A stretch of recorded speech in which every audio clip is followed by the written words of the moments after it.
उत्तर प्रदेश के मुख्यमंत्री योगी आदित्यनाथ जब किसी सभा में जाते हैं, आप वहीं से समझ जाते हैं कि उत्तर प्रदेश के मुख्यमंत्री नहीं बल्कि योगी आदित्यनाथ को सुनने के लिए लोग आ रहे हैं। न्यूज़ नेशन पर आज हमारे साथ मौजूद हैं। योगी जी, आपका बहुत स्वागत है न्यूज़ नेशन पर। आपकी कई सभाओं में मैं गया और सभाओं में जब आप पहुंचते हैं उसके पहले जिस तरह से आपका संबोधन हो रहा होता है, शब्द जो अलंकार आपके लिए इस्तेमाल किए जाते हैं, शूरवीर योगी आदित्यनाथ, हिंदू हृदय सम्राट योगी आदित्यनाथ, फायर ब्रांड नेता योगी आदित्यनाथ, ये अलंकार क्या वाकई में आपको परिभाषित करते हैं? देखिए, मैं एक योगी हूँ। उत्तर प्रदेश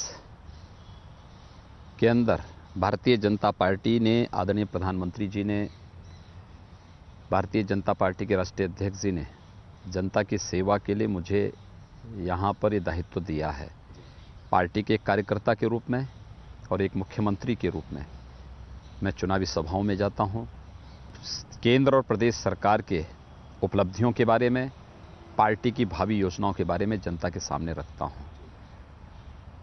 लेकिन जो सच होता है वही बोलते हैं और जो उपलब्धियां हमारी सचमुच हैं वही बोलते हैं। और सचमुच मोदी जी के नेतृत्व में जो अद्भुत कार्य हुआ है, पब्लिक का उसके प्रति बहुत अच्छा, बहुत पॉजिटिव रिस्पॉन्स है। कुछ एक लोग हैं टीकाकार के तौर पर जो दरअसल ये कहते हैं कि आप उन नेताओं में से नहीं हैं जो अपने काम का श्रेय लें। दरअसल आप अपने हर काम के लिए प्रधानमंत्री नरेंद्र मोदी को श्रेय देते हैं। ऐसा लगता है कि भरत खड़ाऊ लेकर शासन चला रहा है। देखिए, प्रधानमंत्री मोदी जी हमारे नेता हैं। उनकी प्रेरणा, उनका मार्गदर्शन पग पग पर हम लोगों को प्राप्त हुआ है। आपने अभी कुंभ की बात की तो अचानक मुझे याद आया, मोदी जी ने जब वहाँ पर लोगों के पांव धोए, विपक्ष ने उस पर बड़ा हाय तौबा मचाया। अच्छी चीज़ क्यों नहीं दिखती? देखिए, विपक्ष हताश और निराश है। मोदी जी से उनकी चिढ़ इस बात को लेकर के है जी कि मोदी जी के आने के बाद बेईमानी और भ्रष्टाचार समाप्त हुआ। देश के संसाधनों पर जो लूट खसोट मची थी, जो डकैतियां थी, वो समाप्त हुई।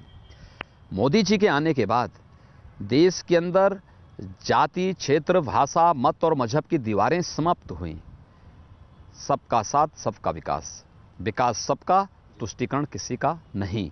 इस संकल्प के साथ जो कार्य मोदी जी के नेतृत्व में प्रारंभ हुआ वह अभूतपूर्व है। देश के अंदर 1.5 करोड़ गरीबों को मकान मिलना, 4 करोड़ गरीबों को विद्युत के कनेक्शन मिलना, 7 करोड़ गरीब महिलाओं को रसोई गैस का कनेक्शन मिलना, 9.5 करोड़ गरीबों को एक एक टॉयलेट मिल जाना, 12.5 करोड़ लघु और सीमांत किसानों को 6,000 रुपये सालाना प्रधानमंत्री किसान सम्मान निधि जी, 15 करोड़ से अधिक यूथ को प्रधानमंत्री मुद्रा योजना, प्रधानमंत्री स्टैंड अप योजना, प्रधानमंत्री स्टार्टअप की योजना में आर्थिक स्वावलंबन की ओर अग्रसर होना, 37 करोड़ गरीबों के लिए जनधन अकाउंट खुल जाना जी, और 50 करोड़ गरीबों को आयुष्मान भारत में एक 5 लाख रुपए की स्वास्थ्य की निःशुल्क सुविधा उपलब्ध कराना। ये मोदी जी की गरीब कल्याणकारी विजन है।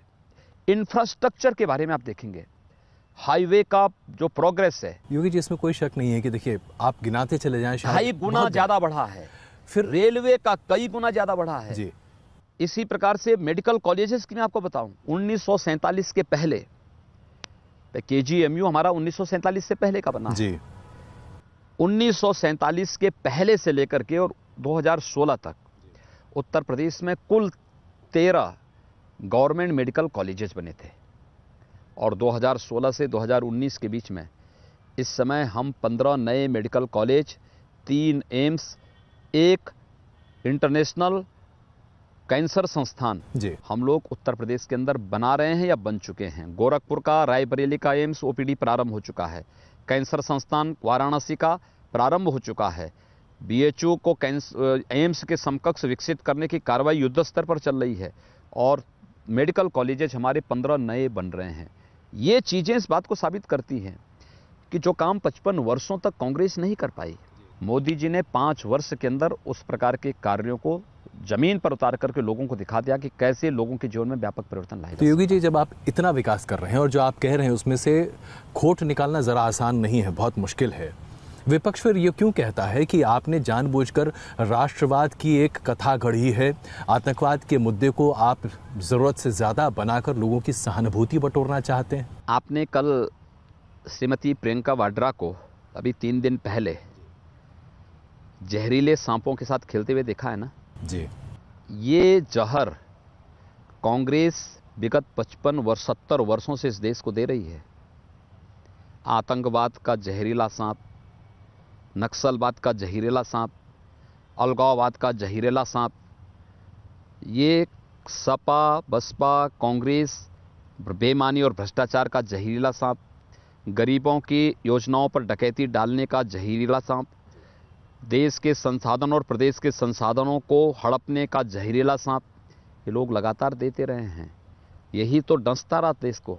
मोदी जी ने इसी जहरीले सांप को रौंदा, उसके जहरीले फनों को कुचला है। इसलिए इनको बुराई लगती है कि मोदी जी की बुराई इसलिए लोग कर रहे हैं क्योंकि मोदी जी के आने के बाद बेईमानी भ्रष्टाचार रुका है। मोदी जी के आने के बाद आतंकवाद, नक्सलवाद और देशद्रोही तत्वों के साथ सख्ती से कार्रवाई प्रारंभ हुई है। मोदी जी के आने के बाद देश के अंदर सुशासन और देश के अंदर हर एक व्यक्ति को मिलने वाली सुविधाएं मिलनी प्रारंभ हुई हैं। हमारा राष्ट्रवाद किसी संकीर्ण दायरे का राष्ट्रवाद नहीं है। योगी जी, फिर आपके राष्ट्रवाद को एक अपशब्द के तौर पर क्यों इस्तेमाल किया जाता है? बहुत सारे टीकाकार उस पर जिन्होंने देश की सुरक्षा के साथ लगातार गद्दारी की है, जो लोग रूम पॉलिटिक्स करके भारत के अंदर शहरी नक्सलवाद को भड़का रहे हैं, नक्सलवाद को पुलबित और पुष्पित कर रहे हैं, ये शहरी नक्सली ही हमारे राष्ट्रवाद का विरोध करते हैं।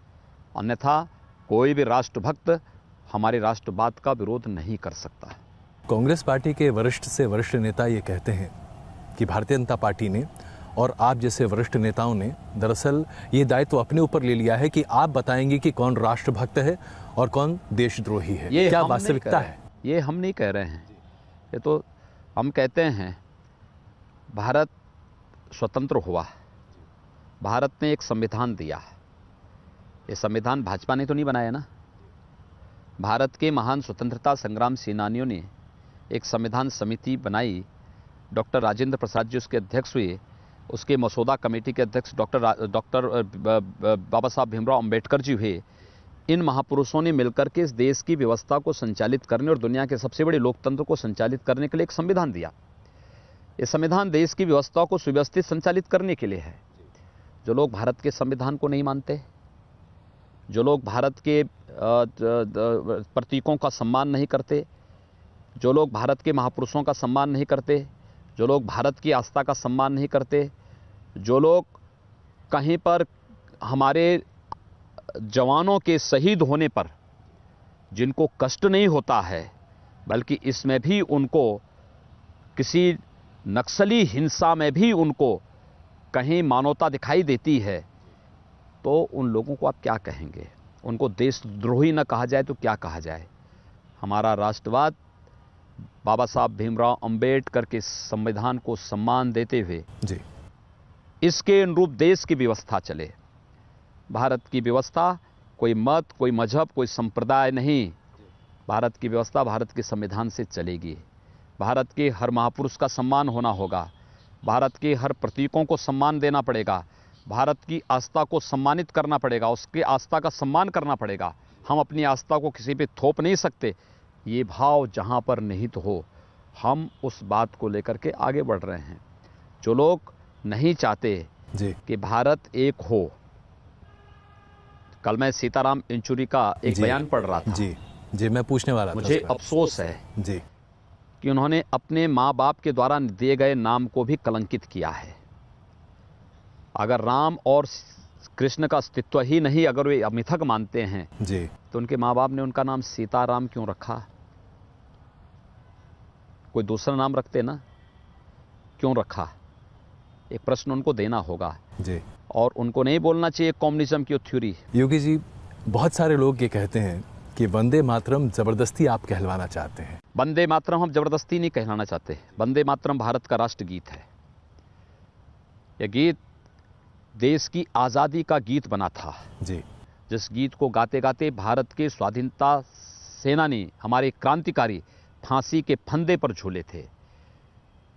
ये इस देश के अंदर अंग्रेजों की और विदेशी आक्रांताओं की बर्बरता से जुड़ा हुआ बंकिम चंद्र चट्टोपाध्याय का एक उपन्यास आनंद मठ पर आधारित गीत है और भारत की एक नई ऊर्जा प्रदान करने वाला, एक नई ऊर्जा का संचार करने वाला गीत है। भारत ने उसे राष्ट्रगीत के रूप में मान्यता दी है और मुझे लगता है कि राष्ट्रगीत, राष्ट्रगान, राष्ट्रध्वज ये सब राष्ट्र के प्रतीक होते हैं। इनका सम्मान हर एक को करना होगा। तो ऐसे अगर कौन कोई लोग हैं? व्यक्ति है जी, कि उसे भारत का यानी राष्ट्रध्वज पसंद नहीं, उसे भारत का राष्ट्रगीत पसंद नहीं, उसे भारत का राष्ट्रगान पसंद नहीं, उसे भारत के महापुरुष पसंद नहीं, उसके भारत की माटी पसंद नहीं, उसे भारत की कोई भी व्यवस्था पसंद नहीं, जी। तो वह भारत की धरती में नहीं, वह वहां जाए जहां उसे पसंद हो। तो क्या हम ये माने कि ऐसे लोगों को, ऐसे तबकों को, दरअसल आपके इस ट्वीट को मैं पढ़कर आपसे समझना चाहता था कि क्या आप वाकई में इसको, जैसे आपने कहा मौलाना मसूद अजहर को वैश्विक आतंकवादी घोषित करने के बाद उन लोगों के घरों में शोक मनाया जा रहा होगा जो भारत में रहकर पाकिस्तान की भाषा बोलते हैं? हाँ, एकदम। आपने देखा होगा ना, यानी भारत की इतनी बड़ी विजय पर, इतनी बड़ी कूटनीतिक विजय, 10 वर्षों में जो काम नहीं हुआ, मोदी जी के प्रयास से वह कूटनीतिक सफलता प्राप्त हुई। मोदी जी को नहीं बधाई देते, कम से कम भारत सरकार को ही ये बधाई दे देते कि भारत सरकार के प्रयास से अच्छा हुआ। हमारे राजनीतिक आपसी चुनाव की लड़ाई अपनी जगह है, तो कोई व्यक्तिगत लड़ाई नहीं है। बिल्कुल।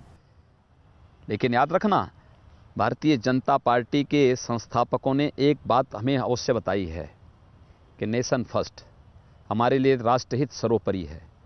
और याद रखना, अटल जी ने 1971 में श्रीमती इंदिरा गांधी जी को वह सम्मान दिया था। उन्होंने पार्टी लाइन से ऊपर हट करके बात दी, तो उस प्रकार से इंदिरा जी को सम्मान दिया था 1971 की विजय में। आज क्या मोदी जी को श्रेय नहीं मिलना चाहिए एयर स्ट्राइक या सर्जिकल स्ट्राइक की? आज क्या मोदी जी को इस कूटनीतिक विजय का श्रेय नहीं मिलना चाहिए? यानी गांधी परिवार करे तो श्रेय मिले, शेष को ही करे तो श्रेय न मिले। ये मीठा मीठा गप और कड़वा कड़वा थूर नहीं चलेगा। लोगों ने फिर आपकी उस टिप्पणी पर इतना हाय तौबा क्यों कहा जब आपने कहा मोदी की सेना? हम आमतौर पर ये समझ का फर्क है।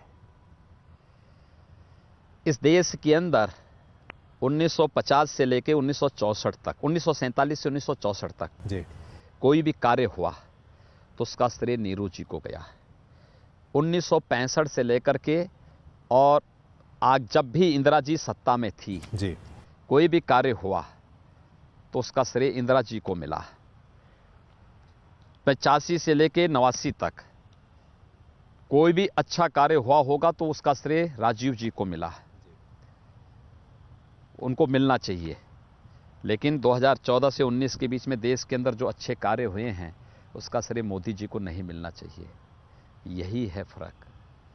यानी यह देश कुछ लोगों के लिए सल्तनत हो गई है, बपौती हो गई है। आज ये जो एक परिवार का सल्तनत चला आ रहा है, जिनको कोई दूसरा पसंद नहीं, उनको ये पसंद ही नहीं कि कैसे कोई गरीब का बच्चा आगे बढ़ गया, एक गरीब परिवार का व्यक्ति संघर्ष करते करते कैसे प्रधानमंत्री बन गया, उनको ये नहीं दिखता है। इसलिए मेरे उस बात को लेकर के उन्होंने इस बात को कहा कि मैंने जब मोदी जी की सेना कही, मोदी जी देश के प्रधानमंत्री हैं।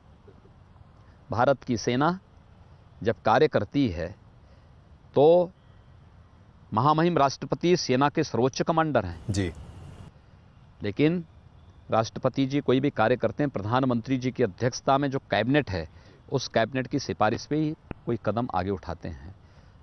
स्वाभाविक रूप से ये जितने भी एयर स्ट्राइक का है, सर्जिकल स्ट्राइक का है, या फिर वैश्विक मंच पर भारत को सम्मान देने का हो, योग को वैश्विक मान्यता देने का हो, 21 जून का दिवस विश्व योग दिवस के रूप में हो, कुंभ को यूनेस्को की अमूर्त सांस्कृतिक धरोहर के रूप में मान्यता देने का हो, या फिर अभी अजहर मसूद के मुद्दे को लेकर के भी ये जो कूटनीतिक विजय है, ये पॉलिटिकल विजय है, प्रधानमंत्री को इसका श्रेय जाता है। अगर किसी कमी के दोषी प्रधानमंत्री हैं तो श्रेय के लिए भी उस यश के भागीदार भी प्रधानमंत्री। अब ऐसे में पूर्व प्रधानमंत्री मनमोहन सिंह हैं, वो कहते हैं कि सर्जिकल स्ट्राइक मेरे दौरान भी हुआ था जब मैं 10 वर्ष देश का प्रधानमंत्री था। पी चिदम्बरम जी का कहना है कि हमने 10 साल मेहनत की और हमने लगातार कोशिश की कि मसूद अजहर को अंतर्राष्ट्रीय आतंकवादी घोषित कराया जाए। आप फिल्म के आखिरी सीन में आते हैं और कहते हैं कि सारा हमने किया। देखिए, दुर्भाग्य ये है, डॉक्टर मनमोहन सिंह जी भले आदमी हैं, कम बोलते हैं, उनकी आवाज़ सुनाई भी नहीं देती बेचारे की, बहुत सज्जन आदमी हैं और मेरा सौभाग्य है कि मैं उस दौरान संसद में रहा हूँ। पी चिदम्बरम जी देश के वित्त मंत्री भी थे और गृह मंत्री भी थे। कैसे कैसे कारनामे किए हैं इन लोगों ने, पूरा देश देख रहा है इनके कारनामों को। मुंबई की आतंकी घटना के बाद कार्रवाई क्यों नहीं हुई? क्या ये सच नहीं? अयोध्या में राम जन्मभूमि पर जब आतंकी हमला हुआ था, प्रदेश में समाजवादी पार्टी की सरकार थी और केंद्र में कांग्रेस की सरकार थी।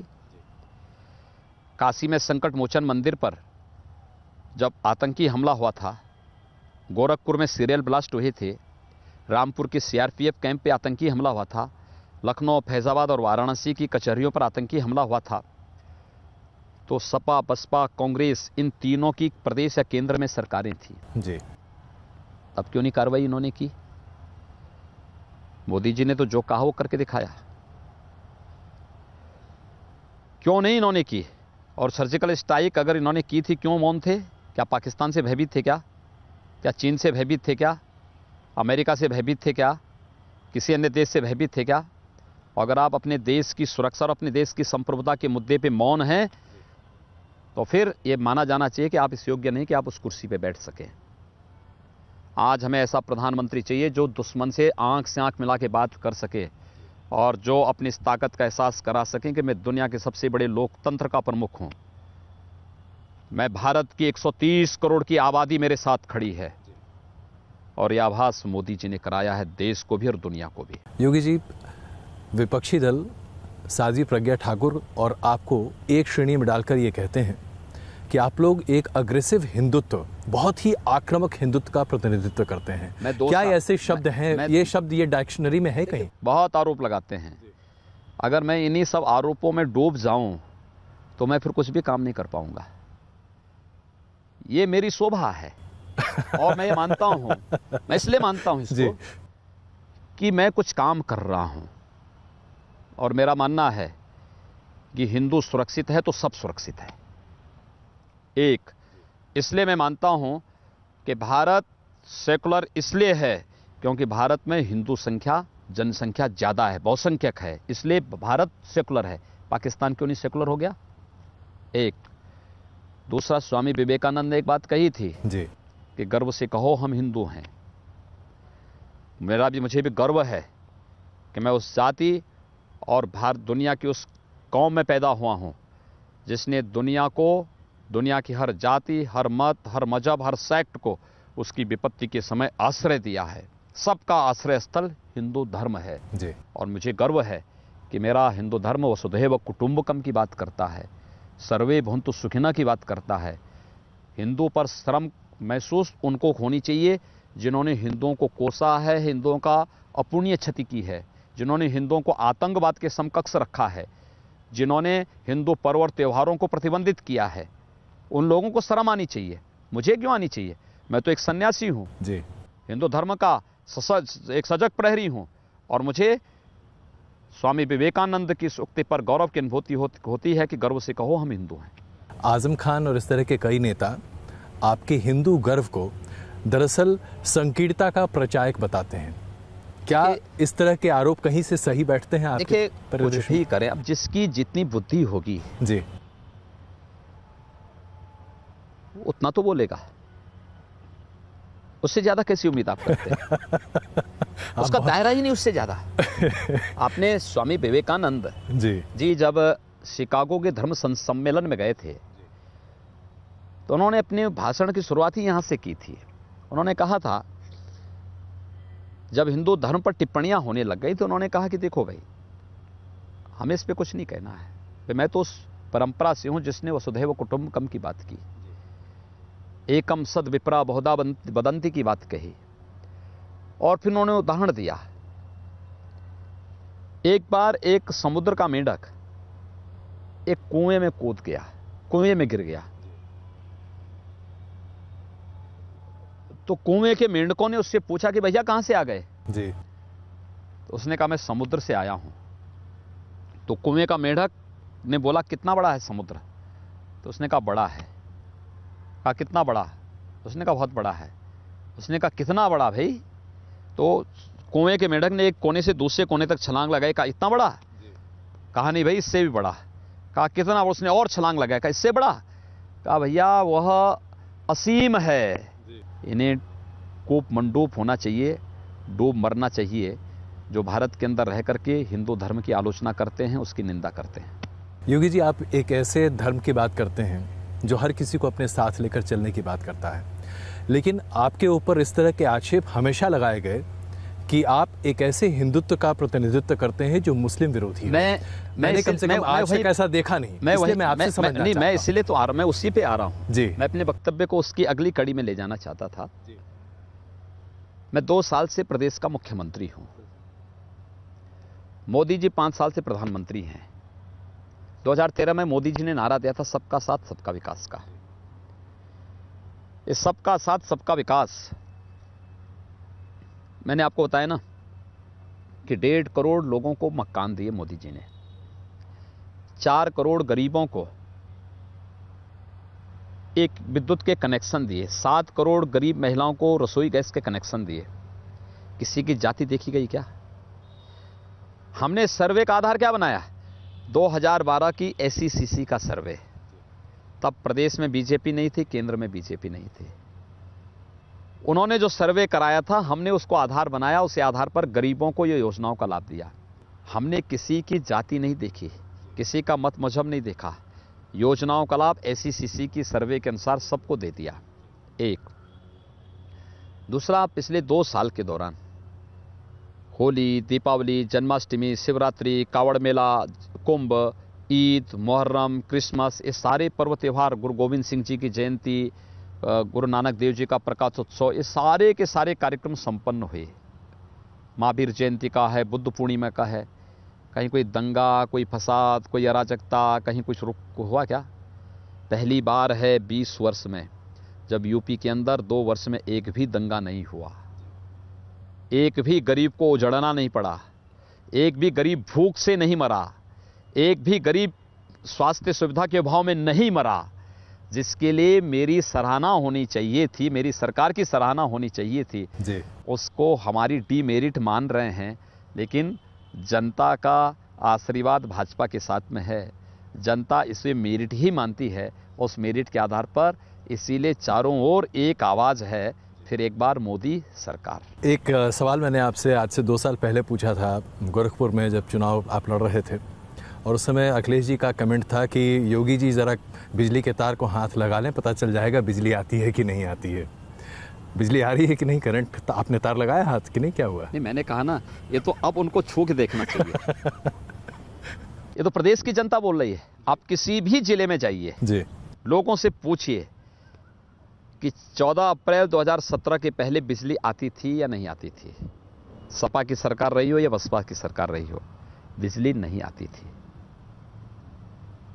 आज किसी से आप पूछिए, बिजली की अब जाति, मत और मजहब नहीं रहा जी। बिजली सबको मिल रही है, प्रदेश के अंदर सबको मिल रही है। और पब्लिक, देखिए 3-4 मुद्दों पे पब्लिक खुल के बोलती है जी। एक, कानून व्यवस्था पर अखिलेश यादव को परेशानी जरूर होगी हमारी ठोको नीति से। हाँ, मैं पूछना चाह रहा था, ये इसलिए परेशानी होगी जी, क्योंकि ये जितने भी लोग दंगाई करते थे, गरीबों को शोषण करते थे, बहन बेटियों की सुरक्षा के लिए खतरा पैदा करते थे, और जितने भी लोग अपहरण करते थे जी, वे सब के सब एक पार्टी विशेष के यहां शरण पाते थे। पुलिस कैसे कार्रवाई करती है? आज कोई अपराधी अपहरण करेगा? आज कोई अपराधी पुलिस पे गोली चलाएगा? बहन बेटियों की सरेआम इज्जत के साथ खिलवाड़ करेगा? तो साहस करके देखें। और हमने शुरू दिन कहा था जी, प्रदेश की 23 करोड़ जनता की सुरक्षा हमारी जिम्मेदारी। आप प्रदेश में किसी भी जिले में जाइए, हर व्यक्ति बोलेगा साहब कानून व्यवस्था की स्थिति बहुत अच्छी है। कांग्रेस के महासचिव प्रियंका गांधी ज़बरदस्त चुनाव प्रचार कर रही हैं, अपने हिसाब से पूरी शक्ति लगाती हैं। कई मौक़ों पर आपके बारे में बहुत चर्चाएं करती हैं। जब चर्चा करती हैं तो बहुत अच्छी चर्चा तो नहीं होती, जाहिर सी बात है, विपक्ष में है। जब वो आपका नाम लेकर बातें करती हैं तो लोगों का रिएक्शन भी अलग अलग आता है। ये शब्द आपके पास भी पहुंचते होंगे, मुझे दोहराने की आवश्यकता नहीं है। क्या कहेंगे आप? देखिए, प्रियंका जी नारी है, महिला है, एक राष्ट्रीय पार्टी की महासचिव हैं। इस बहाने में उनका सम्मान करता हूं जी। नारी गरिमा का पूरा ख्याल हम लोग रखते हैं, लेकिन मुझे अफसोस है कुछ चीज़ों पर। एक महिला होते हुए बच्चों को गाली क्यों सिखा रही है? ये शोभा नहीं देता। जी। और झूठ क्यों बोलती हैं? भारत की आस्था का अनादर क्यों करती हैं? भाई, आपकी मर्जी, आप कहीं जाएं न जाएं। आप वैसे भी आपके परनाना इस बात को कह चुके थे कि हम एक्सीडेंटली हिंदू हैं। क्यों आप जबरदस्ती कहते हैं फिर कि आपकी सरकार पहले ही कह चुकी है राम का अस्तित्व नहीं है? क्यों जगह जगह मंदिरों में जाके ढोंग कर रहे हैं? अभी तो बरगद के पेड़ की पूजा की उन्होंने। मैं वही कह रहा हूं ना, क्यों इस प्रकार का दिखावा कर रहे हैं? जी। एक तरफ कहते हैं राम का अस्तित्व नहीं, कृष्ण का अस्तित्व नहीं। जी। एक तरफ कहते हैं एक्सीडेंटली हिंदू हैं, भारत में रहेंगे कुछ और नाम, बाहर जाएंगे कुछ और नाम। लेकिन वो अपने भाई का बचाव तो बहुत करती हैं, कहती हैं कि उनके भाई से बेहतर प्रधानमंत्री देश को नहीं मिल सकता। वो एक ऐसे व्यक्ति हैं जो कि तमाम तरह की बातों को सुनते हैं लेकिन चुप रहते हैं, वो कभी प्रतिकार नहीं करते। और आप सरी के नेता राहुल गांधी पर टीका करने में, टिप्पणी करने में कहीं पीछे नहीं रहते। आप लोग तो उन्हें सब कुछ कह डालते हैं। मैंने देखिए, हमने कभी भी राहुल जी के प्रति कोई अपमानजनक टिप्पणी नहीं की है, लेकिन सुप्रीम कोर्ट में टिप्पणी हुई ना, उनकी नागरिकता का विषय चल रहा है ना जी। उनके द्वारा जो कारनामे पूरे देश के अंदर होते हैं या बाहर भी होते हैं, उन सब की चर्चा हमेशा होती है ना। ये हम नहीं कह रहे, तो पब्लिक बोल रही है। जी। राहुल जी कांग्रेस के अध्यक्ष हैं, वे अध्यक्ष बने रहें। भाई बहन में अध्यक्षी के लिए कोई विवाद न हो, मैं ईश्वर से ही प्रार्थना करता हूं। जी। अन्यथा कांग्रेस में एक लॉबी ऐसी है कि जो कहती है कि वे राहुल फेल हो चुके हैं। मुझे उस पर कुछ नहीं कहना है, ये कांग्रेस का अपना विषय है। लेकिन राहुल जी की क्षमता पर मैं नहीं, कांग्रेस के लोग प्रश्न खड़ा कर चुके हैं। तो इसमें मेरी क्या गलती है? अमेठी के लोग प्रश्न खड़ा कर चुके हैं, ये देश प्रश्न खड़ा कर चुका है। राहुल जी की हाव भाव, उनकी भाषा, उनको बार बार माफी मांगना, फिर बाहर आके कुछ बोल देना, अंदर जाके कुछ और कर देना। आप ये कहना कि भाई सुप्रीम कोर्ट में तो मैंने माफी मांगी है। उनके लिए सब ये परिवार अपने को भारत की हर संवैधानिक संस्थाओं से ऊपर मानता है। वो तो कहते हैं कि मोदी जी ने चोरी की है।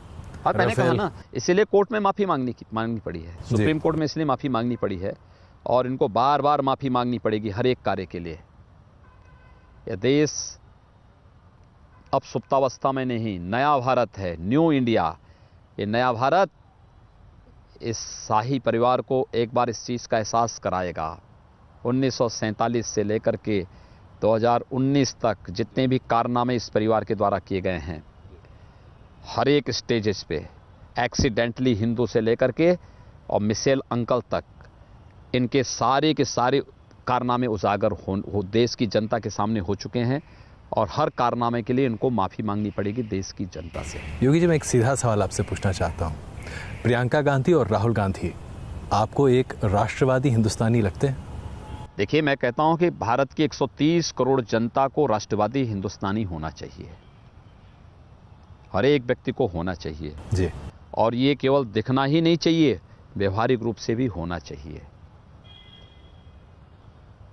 लेकिन आपने इसमें एक तरह से बचते बचाते जवाब दिया। मैं कोई बचते बचाते जवाब नहीं दे रहा हूं, ये तो भारत के हर नागरिक का दायित्व है। आपको वो लगते हैं हिंदुस्तानी? आपको वो राष्ट्रभक्त लगते हैं? मैं क्या कह रहा हूं कि एक भारत के हर एक नागरिक को होना चाहिए। वो है कि नहीं आपके हिसाब से? अब मैं कहता हूं ये मामला चल रहा है, चलने दीजिए, जी। परिणाम भी आने दीजिए। योगी जी, आपका एक पुराना बयान है 2012 का, जिसमें आपने कहा था कि देशभक्ति के लिए और देश के लिए धर्म युद्ध से कभी परहेज नहीं करना चाहिए। क्या धर्म की अवधारणा क्या है? कर्तव्य, सदाचार और नैतिक नियमों का पर्याय जी, जिस पर व्यक्ति और समाज का जीवन टिका हो, वह शाश्वत व्यवस्था ही धर्म है। ये धर्म की सबसे सफल और सही परिभाषा है। जी। किसी व्यक्ति को कर्तव्य के लिए प्रेरित करना, किसी के लिए सदाचार के मार्ग पर प्रेरित करना, किसी को नैतिक मूल्यों के प्रति प्रेरित करना, ये जिस पे व्यक्ति और समाज का जीवन टिका है। किसी गरीब को मकान दे देना, किसी गरीब को रोटी दे देना, किसी गरीब को रोजगार दे देना, किसी गरीब के घर में उजाला कर देना, किसी गरीब के घर में ईंधन की व्यवस्था की सुविधाएं उपलब्ध करा देना, यही धर्म है। इस धर्म युद्ध में हर एक व्यक्ति को सहभागी बनना पड़ेगा और इस धर्म युद्ध के लिए हर व्यक्ति को तैयार होना। लेकिन आपके इस बयान को बहुत ही अलग संदर्भ में 2012 से लेकर बार-बार प्रस्तुत किया गया। जिनके पास एक सीमित दायरा है, जिनका, वे लोग उतना ही तो बात करेंगे, उतना ही, उससे ज्यादा बात नहीं कर सकते। नहीं, आपको लगेगा मैं बार-बार ये सवाल पूछ रहा हूं, लेकिन आपकी छवि को इस तरह से अल्पसंख्यक विरोधी बनाकर किसको फायदा मिलता है? देखिए, जिन्होंने अल्पसंख्यकों को वोट बैंक तक सीमित किया है जी, उनको वोट बैंक से ऊपर उठने ही नहीं दिया।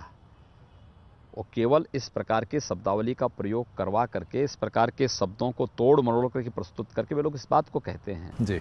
अन्यथा 2 साल में अगर दंगे नहीं हुए तो क्या हिंदू ही को लाभ हुआ है? क्या ये प्रदेश को लाभ हुआ है, मुसलमान को भी लाभ हुआ है, हर एक को लाभ हुआ है जी। प्रदेशवासियों को लाभ हुआ है इसका।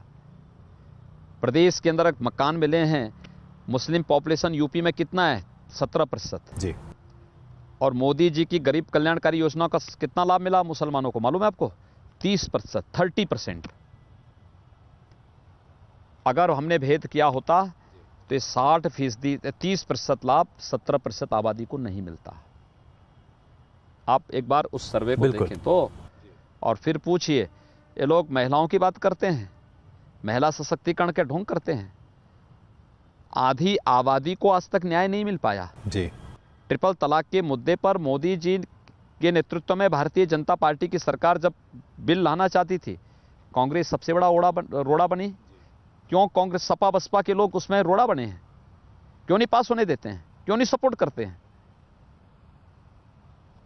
तो दोहरा मापदंड दोहरा मापदंड है, ये दोहरा मापदंड नहीं चलेगा। योगी जी, एक व्यक्तिगत सवाल आपसे पूछना चाहता हूं। आप जबरदस्त तरीके से चुनाव प्रचार में व्यस्त हैं, शायद आपको सोने का भी वक्त नहीं मिलता होगा। कैसे आप लोग इतना काम कर लेते हैं? ऐसा नहीं भाई, ये देखिए, हम लोग नियमित और संयमित जीवन व्यतीत करते हैं। हाँ। और नियम और संयम से रह करके, योगिक क्रियाओं को संपन्न करके जो कार्यक्रम आगे बढ़ते हैं, फिर कोई समस्या नहीं। आप योग करते हैं रोज? हाँ, एकदम नियमित रूप से। कुछ समय सीमा होती है या बस जितना आपको लगता है? जितना आवश्यक है उतना करते हैं। एक आखिरी सवाल, आपके चेहरे को जब भी मैंने देखा, हमेशा आप मुस्कुराते हुए मुझे मिले। कम से कम मैं अपना व्यक्तिगत अनुभव आपके सामने रख रहा हूं।